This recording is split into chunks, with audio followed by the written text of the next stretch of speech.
Hello and welcome to episode 6 of the Champions Sports Talk Show. Excuse me, the Champions Adjust Sports Talk Show. Don't even know the name of my own company, but this show is sponsored by Champions Adjust, which is a sports performance brand. We have apparel, merchandise.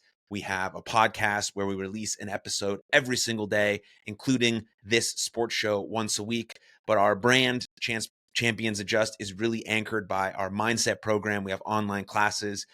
We have one-on-one training. So go to champsadjust.com. We're starting off hot on this episode, but anyways, welcome to the Champions Adjust Sports Talk Show. Let's jump right in and let's start with the college football playoffs. So here are the results of the quarterfinals.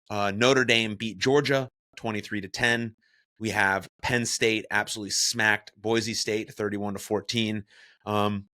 We have Texas beating Arizona State in a double overtime game. And my buddy Joel Sands, who went to Arizona State, says it was an absolutely incredible game, potentially the game of the year. And really the star of that game was Cam Skattebo, who became a household name on New Year's Day with his tour de force performance in Arizona State's Peach Bowl matchup against Texas. Again, that was a double overtime game where Arizona State was very close to inching out Texas, but Texas eventually won that game and they move on to the semifinals. But the Sun Devils running back almost single-handedly brought his team back from what looked like an absolute blowout loss to a wildly entertaining overtime thriller. Like at halftime, I texted Joel and was like, man, somebody needs a miracle. He was like, we need a miracle. And they got a miracle in Cam Skattebo. And he ran for 143 yards on 30 carries, scoring 2 touchdowns. He also had a 2-point conversion. He also threw a touchdown pass and caught 8 passes for 99 yards in that loss. Holy cow. He basically put the team on his back. He's a pretty freaking jack dude. So, obviously he can do that. But he's the first running back to top 1,500 yards on the ground and 500 receiving yards in the same season since one Christian McCaffrey at Stanford did that back in 2016. And he's very close to the same size as McCaffrey, though Cam's agility and acceleration are in the same class as the 49ers All-Pro. So with that said, Skattebo is in a cluster of prospects between like 100 and 125 overall. He's currently running back number 5.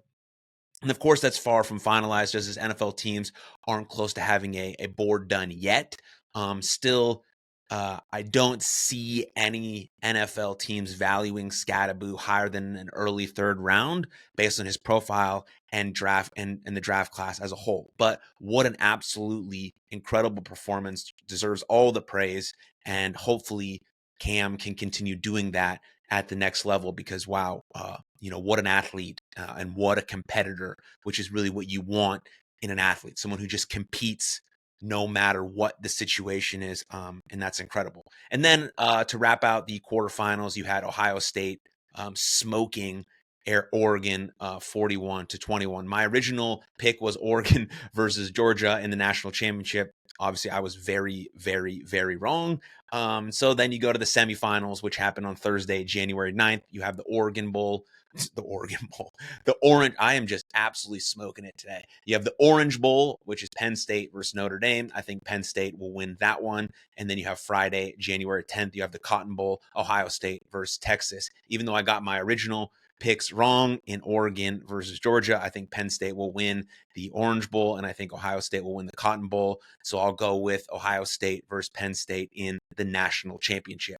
But there's another national championship being played before those semifinal games, which is on January 6th. You have the FCS national championship game, which I care a lot about because I'm an alumni of South Dakota State. They lost to North Dakota State. So North Dakota State is in the national championship against Montana State. That's going to be an incredible game. If you like college football and you're a fan of college football, you should definitely check that out. 2 really, really strong college football programs going at it. NDSU versus Montana State. I hope NDSU wins just because, we got to keep the championship in the Dakotas because South Dakota State's coming back stronger next year because they got a new coach and they're ready to go. So that leads me to say congratulations to the former, now former head football coach at SDSU, Jimmy Rogers. He became the new head football coach at Washington State, and some guys from SDSU and some coaching staff are going with him to Washington State. So congratulations to all those guys.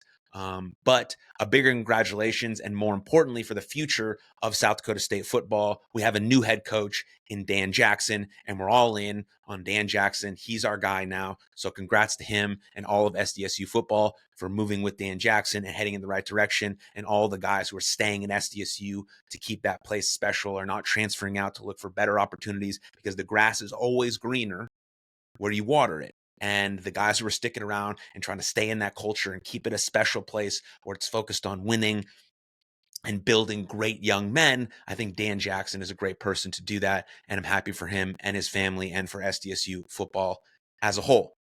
And sticking with the football theme here, let's move to the NFL and discuss a topic that I've talked about almost every episode of this show, which is Joe Burrow. Joe Burrow, in my opinion, is the MVP of the NFL, because the Bengals would be 0-17 without him. They got off to a really slow start as a team with injuries on both sides of the ball. They ended up finishing the season 9-8. They beat the Steelers in their last game of the season to allow their playoffs hopes to be put in other people's hands. The Broncos and the Dolphins have to lose as I'm speaking.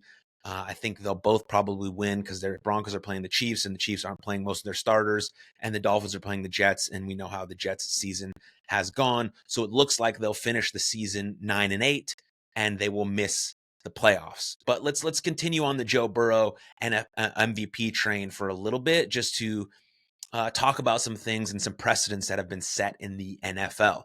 But to say Joe Burrow's season stats, some of the big numbers at the quarterback position: he threw for 4,918 yards. He had 43 touchdown passes and only 9 interceptions.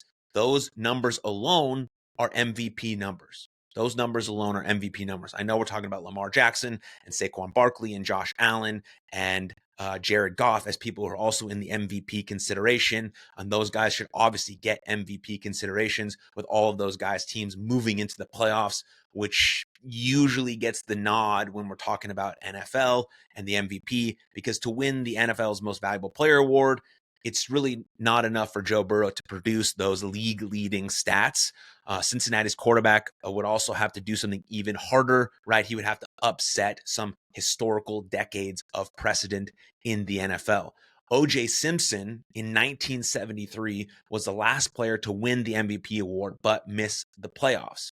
In addition, the worst record by a team with an MVP came in 1997, when Detroit went 9-7, despite the brilliance of Barry Sanders, who tied for the award with Green Bay Packer quarterback Brett Favre. So again, the Bengals finished 9-8, so they do have a winning record, and Joe Burrow leads in almost every category you can possibly think of when it comes to the quarterback position. It isn't the only prestigious NFL award for which voters are drawn to winners.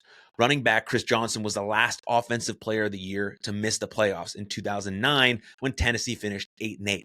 This is also the worst record for any team to produce an offensive player of the year. So there's some few things that could happen that precedents that have been set that may allow Joe Burrow to win the NFL MVP. I don't think he'll win, especially when they don't make the playoffs.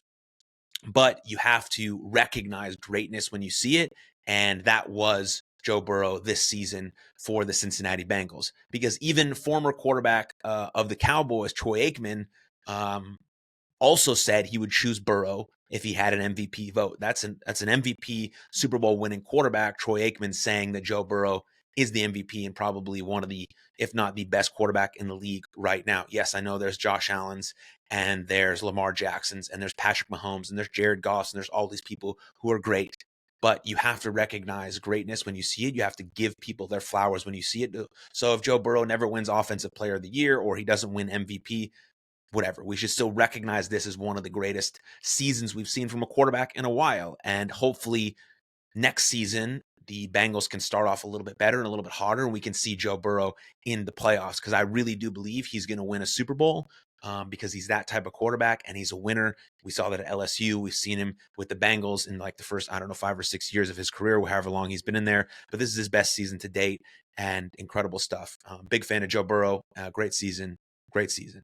And so then we move on to some NFL drama in regards to Pat McAfee and the Colts. This is a direct quote from Pat McAfee, what he said on Twitter or X. I'm going to read it to you and then discuss maybe what it means. So here's the direct tweet or X post from Pat McAfee. I've said what I believe to be true about the team, and a bunch of Colts fans on the internet were trying to get me booed out of the city. Current players who have won nothing during their entire tenure started using me in my face to try and paint me as the enemy in the city I've committed my life to.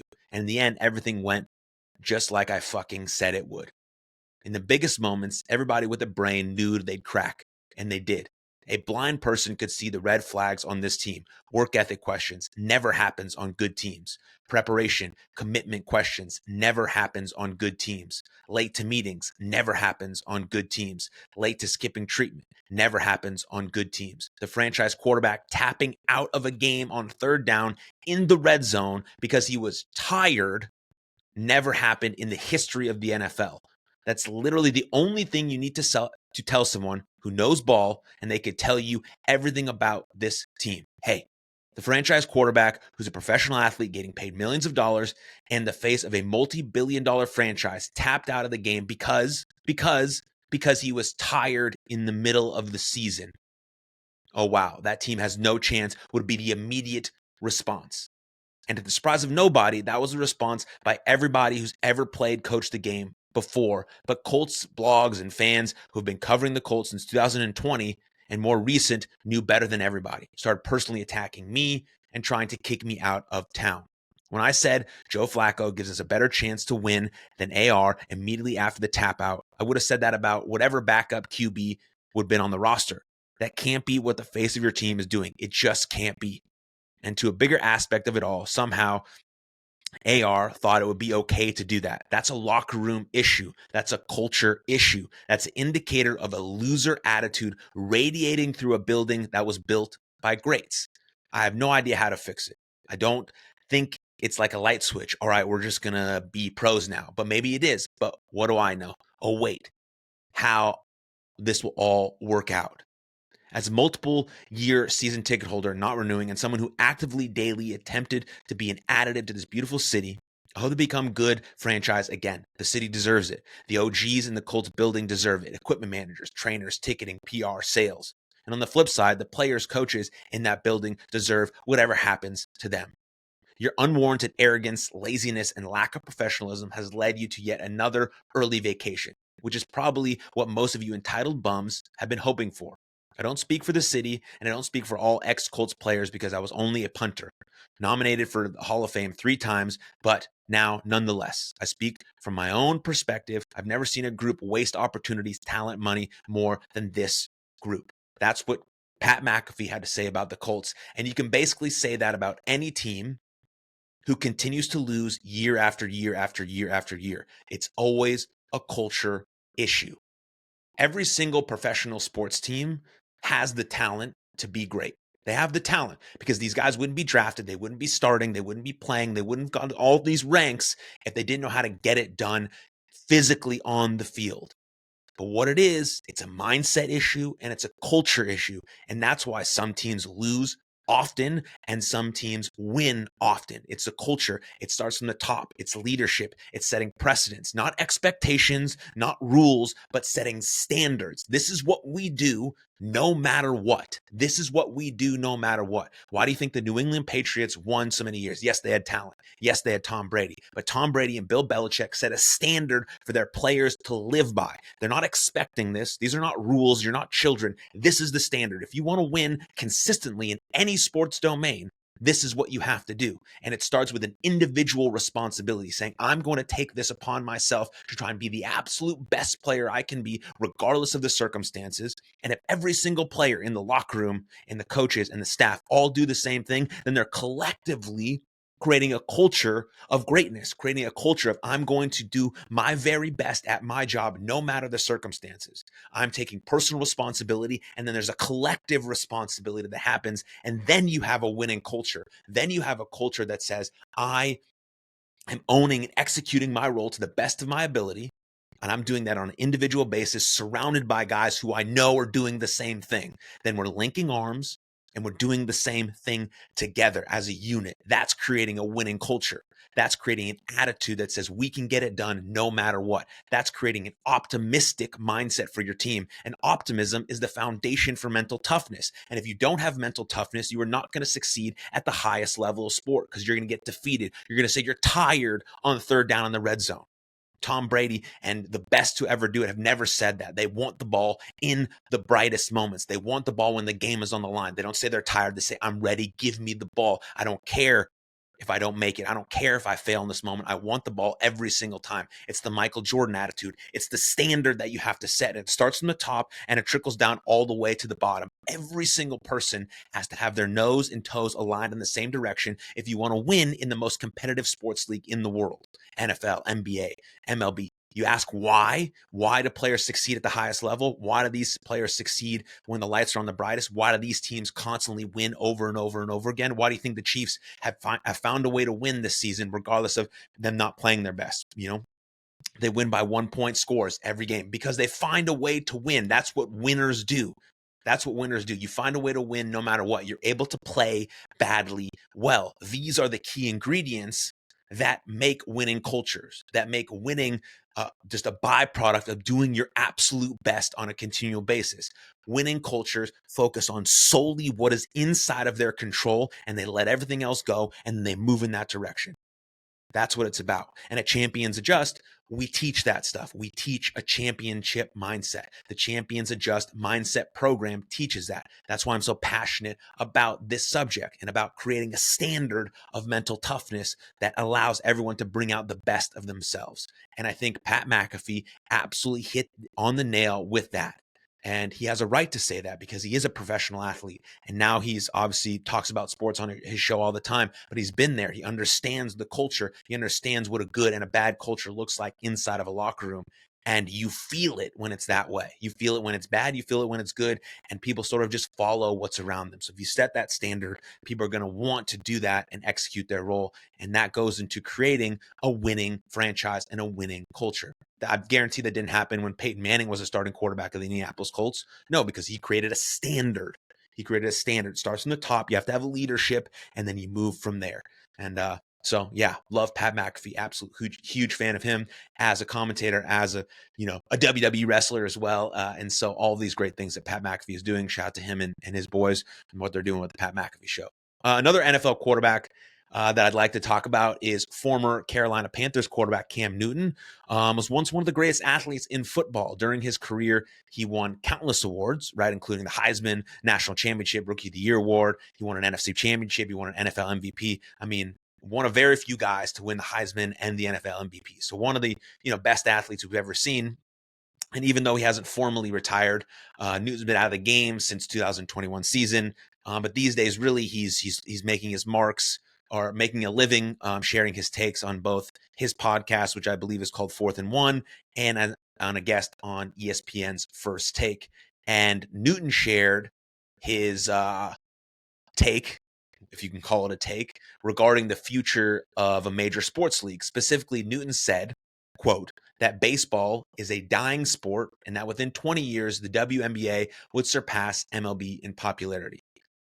I'm going to try not to just say that that's just the dumbest thing that I think I've ever heard in my whole life, but I'll say it is a fair point to point out that baseball's popularity has declined over the years, with TV ratings for the World Series having steadily dropped off since the early 90s. But Major League Baseball is trying to do a lot of things to increase the popularity. A lot of stadiums still sell out consistently. This year's World Series with the Yankees and the Dodgers was huge money, was big draws. So it's coming back. And baseball is a global audience. And it's a beautiful, amazing sport, my favorite. So I'm a little biased, but those things are true about World Series ratings. But it is also true that the WNBA's popularity is growing rapidly. That's also very true, with ticket sales and TV ratings surging, basically solely thanks to the arrival of superstar Caitlin Clark, who I've talked about on this show, Time Magazine Athlete of the Year. Caitlin Clark, huge fan, unbelievable job she did in the WNBA and college basketball, and what she's doing to, again, surge ticket sales and TV ratings. And she appears to be putting the league on the map in the same way that Michael Jordan did in the NBA about 40 years ago. So those things are true, but even what Cam Newton said is still very, very, very dumb. That said, even with Clark like growing the game, it's probably just a little bit of a stretch to assume that the WNBA will pass the MLB in our lifetime. So this one hot take, and Cam's had many, that Cam missed the mark on. And my man, future Hall of Famer baseball player Andrew McCutchen said it best. He talks about baseball like a person who has never been around baseball talks about baseball. So thanks for your contributions to the sports world, Cam Newton, but you missed the mark on that one. And I think everyone told you that. So that's pretty much all I got for NFL drama. The most important part was, Joe Burrow is the MVP of the NFL, and Pat McAfee, just absolutely expresses truth about standards and culture and mindset and really what it takes to win inside of the very competitive NFL, or you could really relate that to any professional sports league. And moving on, we talked about Cam Newton's take about baseball. And so now we'll move on to some MLB news, and that'll really wrap up this episode. And so finally, we had right-hander Corbin Burns is off the market. He got a $210 million 6-year contract with the Arizona Diamondbacks, and that includes $64 million in deferred payments due from 2031 to 2036. Burns also gets a $10 million signing bonus with a payable within 30 days of the deal's approval by the commissioner's office, and salaries of $30 million in each the 2025 and 2026 season, and of $35 million in each of the following 4 seasons. This deal is the largest in Diamondbacks history. One of the best pitchers we've seen. Includes a $10 million in deferred money in each of the first 2 years and $11 million in each of the next 4. So Burns is the 2021 NL Cy Young Award winner and a 4-time All-Star, and he has the right to opt out after the 2026 season. Because of the addition of Burns, ESPN has now ranked the Diamondbacks as the 6th best starting rotation in Major League Baseball, with the Mariners having the best and the Cubs rounding out the 10th spot. So with the addition of Burns and then Zach Gallen, that's a really good 1-2. They have him at the 6th best starting rotation, and you need starting pitching. You need pitching in general. You need a good bullpen. You need strong starts to basically make it. We saw the Diamondbacks make it to the World Series a couple of years ago against the Texas Rangers, where they lost. They just play good baseball. They play really good baseball. And with the addition of Burns and other pitchers they have on their staff, they could make another run. Now they have a lot of strong teams in the National League with the Dodgers and the Padres and the Giants and the Phillies, and the Mets, right? All just vying for that one spot, that World Series spot, that National League Championship spot. And so it'll be interesting to see how Burns changes that dynamic there and what goes on. But I said the Mariners have the best rotation in Major League Baseball, and because they have Gilbert, Castillo, Kirby, Miller, Wu, and Hancock. And despite the Mariners' chronic need for offense, Jerry Dipoto has so far resisted the temptation to thin out his top of the line rotation with a trade for a bat, because few teams can really match the Gilbert-Kirby combo, and it's not hard to imagine any of Castillo, Miller, or Wu joining them in the elite innings category. The group combines, dominance, 5th-ranked strikeout percentage, and a top-ranked walk rate and length, and they're projected to have the number 1 innings as a starting rotation. It's really the full package, and that's why obviously they're ranked number 1. The Cubs are ranked number 10, so that's really good. I mean, there's 30 teams in Major League Baseball, so being in the top 10 for starting rotation is really good. It gives you the best chance to win. And the Diamondbacks, again, with the addition of Burns, are now 6th ranked. And so then you go into the Dodgers, which are basically the team to beat in Major League Baseball. They re-signed Teoscar Hernandez. They agreed to a 3-year, $66 million contract. ESPN reported that Hernandez's new deal and a club option worth $15 million for the 2028 season with a $6.5 million buyout. Of course, it has some deferred money. We got to have some deferred money. The contract also has $23.5 million in deferred money. I can't wait for the Dodgers to be like $1 billion worth of deferred money. So even when all of these players are retired, they're still going to be paying money. But if they win a couple World Series championships and sell tickets and become the global brand that they are because of Shohei Ohtani and his popularity in Japan. I think they make their money back, and that's what you have to do nowadays to win. And you see with Burns, like the Diamondbacks, that's their largest deal in history. We saw the Giants have their largest deal in history. We saw Juan Soto sign the largest deal that's ever happened in any professional sports deal ever. He could potentially make like $1 billion based on all of the incentives and deals and perks and that he gets with all of that. I mean, it's just wild, wild shit. And so you have another really big name that's still on the free agent list. You have Alex Bregman, who's just a perennial winner. Right, with the Astros for his whole career so far. He was a winner at LSU. He's been a winner with the Houston Astros, and he's a veteran third baseman.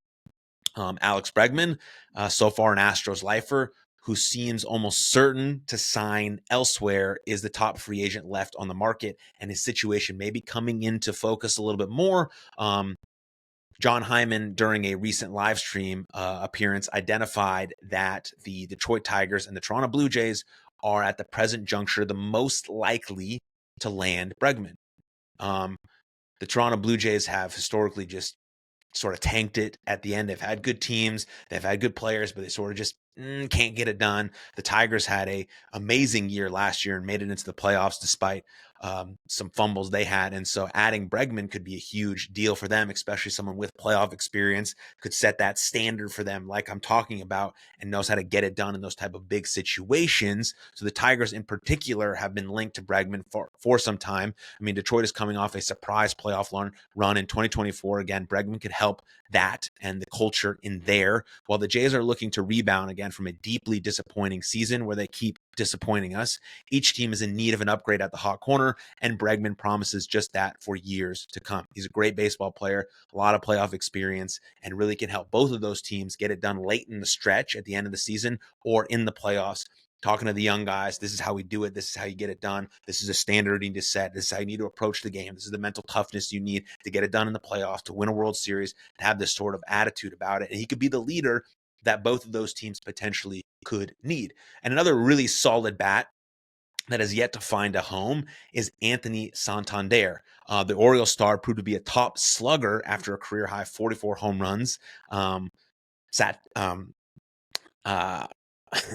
Anthony hit more home runs than Juan Soto in 2024, but has yet to link a contract. I don't think that Santander will get $756 million, but he will get something. The latest buzz has brought good news to the slugger, and he might remain where he is in the AL East division. The Orioles were linked to him as they planned on bringing him back. However, nothing has been working in favor of both. Baltimore was unable to sign him an offer that he just couldn't refuse, or that he could not refuse. So it turns out the Orioles might lose him to their AL East rival. Speaking of the Toronto Blue Jays, surprisingly, the Toronto Blue Jays have come into picture with an offer for the switch hitter. The Blue Jays have offered him $82 million. So I don't think the Blue Jays will get both Bregman and Santander, but they'll get one of them so they could upgrade their lineup with him, and the Detroit Tigers would upgrade their lineup and their culture and their clubhouse and their playoff hopes with Bregman as well. And so, yeah, I think that's all the news I have to cover for you this week. So again, thank you for tuning in. That brings us to the end of the Champions Adjust Sports Talk Show. This again was sponsored by Champions Adjust. So you can go to champsadjust.com for all of your apparel, podcast, or mindset needs, and support our work there at our website. Subscribe to our newsletter. Check us out every single day with a podcast episode and every week with this sports show. But thank you very much for tuning in. I appreciate your time and attention, and head over to champsadjust.com. Cheers.